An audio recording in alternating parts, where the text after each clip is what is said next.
Okay, now let's have an example number 2. Find the sum of the first 20 terms of the arithmetic sequence -2, -5, -8, -11. Again, we're going to use this formula.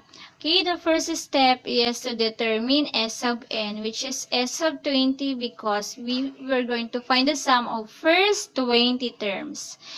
And the number of terms is 20. And then we have a sub 1, or the first term is -2. To find the common difference, we're going to subtract -5 minus -2. So we have negative times negative is +2. Therefore, we have -5 plus 2 equals -3. Then the common difference now is -3. Okay, or we're going to subtract -8 minus -5, -11 minus -8.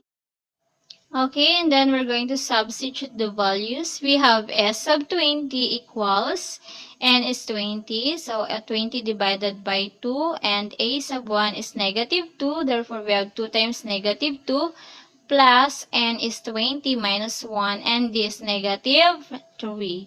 Okay, we simplify. S sub 20 equals 20 divided by 2 is 10 times 2 times -2 is -4 plus 20 minus 1 is 19 minus 3.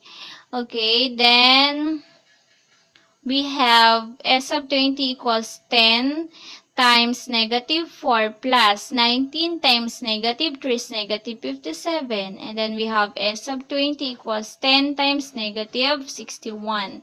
Then 10 times -61 is -610. Therefore, the sum of the first 20 terms is -610.